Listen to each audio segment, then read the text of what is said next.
Hello, members. Boy, you've just dropped in just in time. Jeff was just talking about something. What were you talking about, Jeff? I was talking about how I need a lot more alcohol in this drink. And why is that?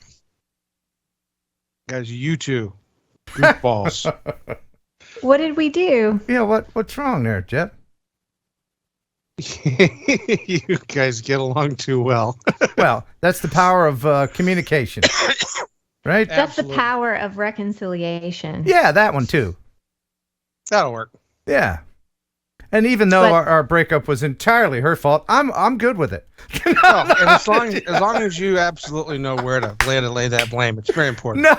Yeah. See, that's the issue, I think, with a lot of people that are divorced. Just because you loved and lost doesn't mean that it was never true.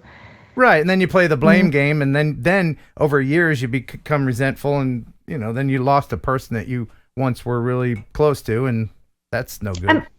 And when you really think about it, how is it that you fall in love and you get married, and then, life, because we're constantly evolving our minds, and we're actually at a young age coming out of our childhood, and we're just figuring things out.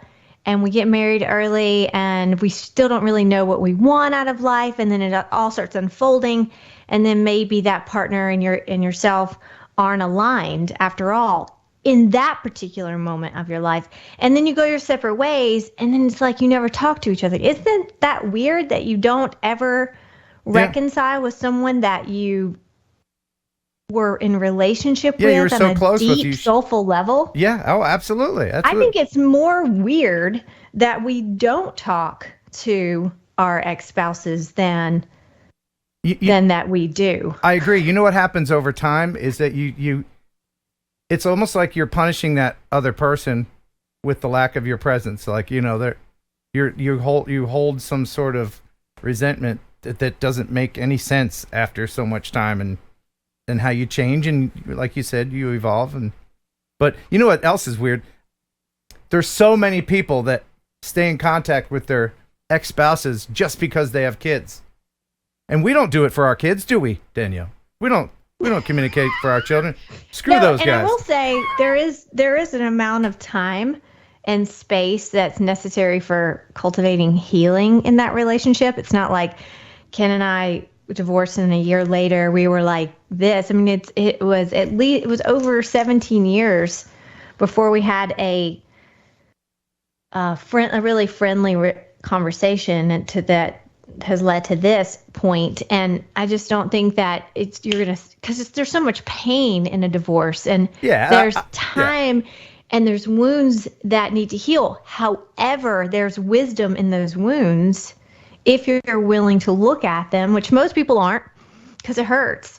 And if they can, then they can get out of the way of the resistance of having a really great friendship with an ex-spouse. Now, I will say that it also, when you have a second spouse, that's going to be another mountain of resistance that needs to be respected. 100%, because that person should be your priority, not your ex-person.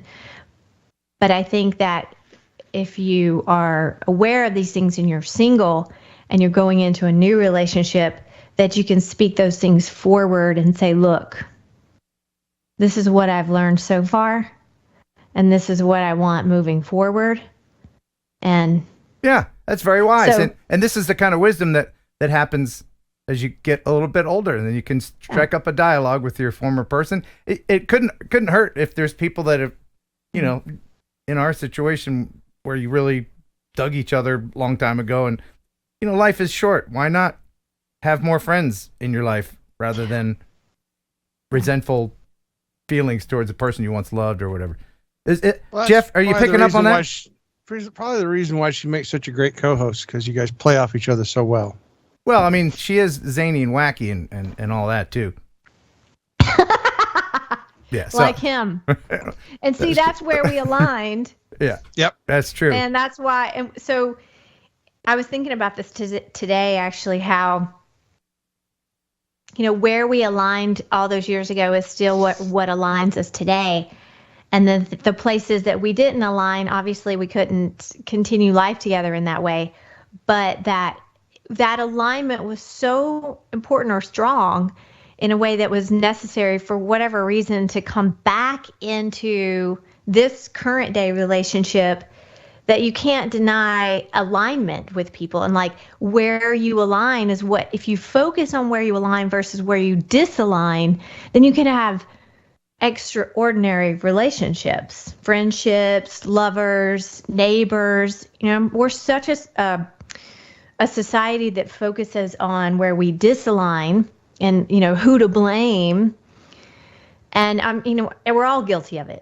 Even though I'm saying this, and the next, I've had a situation this morning where I failed miserably at understanding my own advice right here. But yet at the same time, you get that you remember sooner. So you get a little sharper, a little bit more refined at showing up in life with maturity, because that's what it comes down to. Oh, absolutely. And I remember how fun it was to get to know you when you were in your 20s. And then there was that lull and you changed and grew. And now it's kind of fun to get to know you all over again. Yeah. Because you're different and I'm different. And what do you think of that, Jeff? Your thoughts? Works for me. Okay. Good. That's so deep. I always expected a very deep response. So oh yes, I am just the burning bush. I'm telling you. So you're gonna call and try to befriend your ex-wife, right? Hello? Did we disconnect? Oh, doggone it, we disconnected. Did he for real? He just froze? No, he's right there. I thought. Oh my goodness. This has been very deep, but what you said, Danielle, is very true. We were like just so like personalities, and they meshed very well. And I have a little video clip. I was going to share it on the show, but I'll play this just for our members. And this is a good demonstration of how we got along like best friends and children. Here, I'll just play this. Here you go.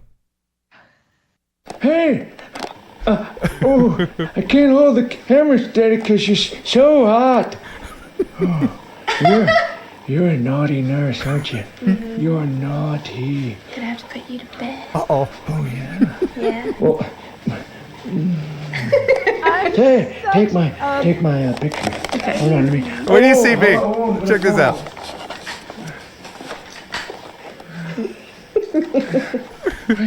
Why it's too bright in here?